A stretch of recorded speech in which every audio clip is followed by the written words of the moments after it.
and welcome back to the channel. Today, I've got an epic story for you, one that's going to resonate deep in your soul. Imagine a tale so grand, so cinematic, you can practically see it unfolding before your eyes. A story of human struggle, divine grace, and timeless truth. We're diving into the legend of Elias and the Kingdom of Shadows. This isn't just a story. It's a mirror reflecting choices we all face every single day. So, grab a comfy seat, maybe a warm drink, and let's journey together into a world of breathtaking imagery, raw emotion, and a powerful message that stays with you long after the credits roll. Our story begins long, long ago, in a valley bathed in the gentle glow of morning light. Here lived a man named Elias. Now, Elias wasn't just any man. His heart absolutely burned for God. He was the kind of person who'd be up before dawn, hands rough from honest work in his fields. But his eyes, they sparkled with pure gratitude. And you know what? Heaven totally smiled on him. While other fields withered, Elias's bloomed abundantly. His home wasn't just a house. It overflowed with laughter and a peace that you could practically feel. Travelers passing through would whisper his name, saying, "There walks a man who walks with God." His reputation for wisdom even reached the king's ears. So, the king summoned Elias to the grand palace. Elias didn't show up with gold or fancy gifts. He came carrying only his unwavering faith. And let me tell you, when he started advising the king, everything he touched turned to blessing. The land prospered, the people rejoiced, and with every single victory, Elias, ever humble, would whisper, "All glory to the Most High." But here's the thing about power. It is a haughty king, capable of testing even the strongest, deepest roots. And Elias was about to face his own storm. As the years rolled by, Elias grew incredibly rich, and slowly, subtly, his faith began to quiet down. Those regular temple visits, they became fewer. His fervent prayers, they got shorter, almost like he was rushing them. The world, you see, started praising Elias himself, not the God he once so faithfully served. And then they arrived. The Whisperers. These were servants of lesser gods, cloaked in captivating beauty and an air of alluring mystery. They came bearing shimmering jewels and words smoother than honey, dripping with temptation. "Elias?" they'd purr. "Why thank a distant god when you can have power right here, right now? Our God's reward, quickly. Just bow once, and you're rich." They'll never, ever fade. Their idols gleamed magnificently under the torchlight. But if you looked closely in the flickering shadows, their faces seemed to twist empty eyes, hollow smiles, a carved perfection that somehow masked a deep, onset Oringrota. Yet, Elias listened. And then he bowed. The instant he did, a cold, piercing wind swept right through his heart. That profound peace he once knew, it fled. The joy vanished. But greed, that insidious little voice, kept whispering, "More, more, more." Elias, consumed by this new path, began building grand temples to these false gods, genuinely believing their artificial beauty was divine. He filled them with dazzling treasures, exotic incense, and a kind of superficial laughter that never quite reached his soul. The idols just smiled as he sacrificed his precious time, the trust of his own people, and his inner peace. But then, at night, their voices would change. They became low and cruel, whispering, "You belong to us now." And just as they foretold, the kingdom began to wither. The once flowing rivers dried up.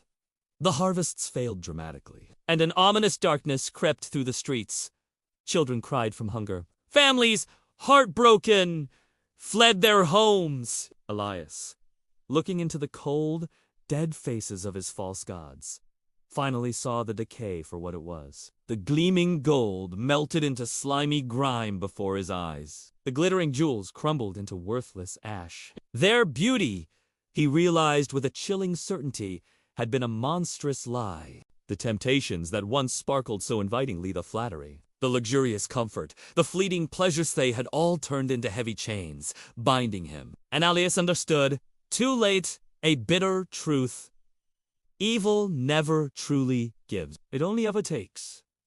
He had lost everything that truly mattered. His advisors, once eager to bask in his glory, abandoned him completely. His immense wealth, built on such shaky foundations, simply disappeared. The grand palace, once a hub of activity, stood silent, its empty halls echoing only his profound regret and sorrow. One desolate night, Elias, broken and alone, wandered out into the barren wasteland. He was barefoot, completely undone, with the stars hidden behind thick, unforgiving clouds. He fell to his knees, the parched dust mixing with the hot tears streaming down his face. "Oh, Lord," he cried out, his voice raw with anguish.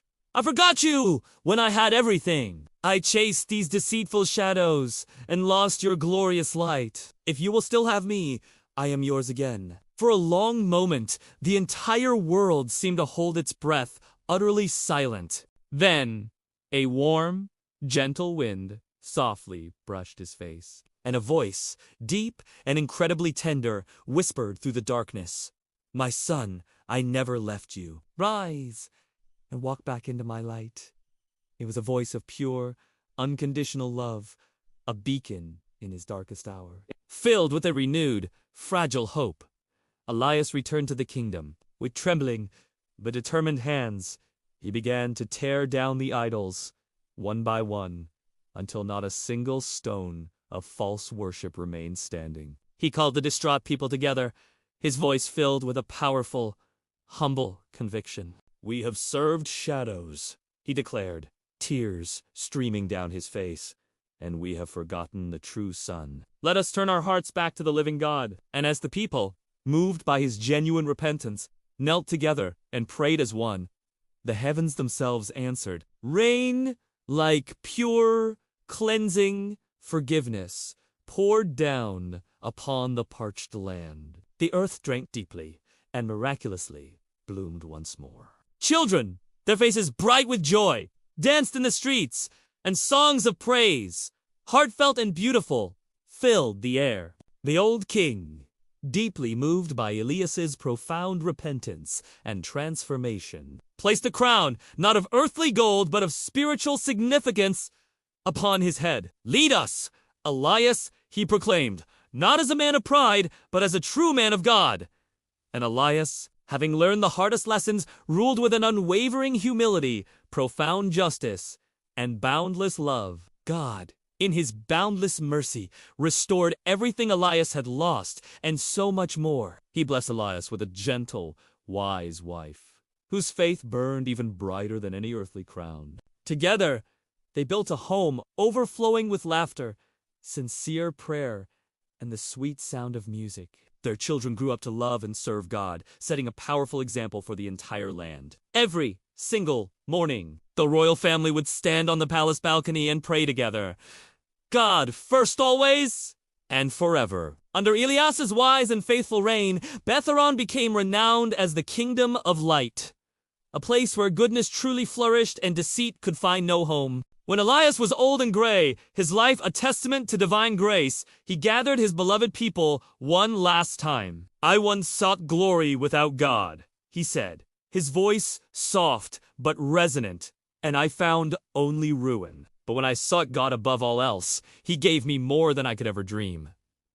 He then lifted his staff towards the sky, a symbolic gesture of his lifelong devotion, and declared, "Keep God first, and you will never come last." Those profound words, a legacy of wisdom and truth, were carved into the magnificent gates of Betharon, shining forever in the morning sun, a timeless reminder for generations to come. This world, my friends, is absolutely full of shadows that deceptively promise light, and temptations that cunningly wear the mask of beauty. But remember this, only one light truly never fades, the unwavering light of God. Those who chase the false and fleeting will ultimately lose even themselves. But those who bravely keep God first in their lives will find life, an unshakable peace, and blessings beyond all measure. What an incredible journey, right? I hope this story of Elias touched your heart as much as it did mine. If you found inspiration in this tale, please hit that like button, share it with a friend who needs to hear it, and definitely subscribe so you don't miss our next story of faith and triumph. Until next time, stay blessed, and remember to always shine your light.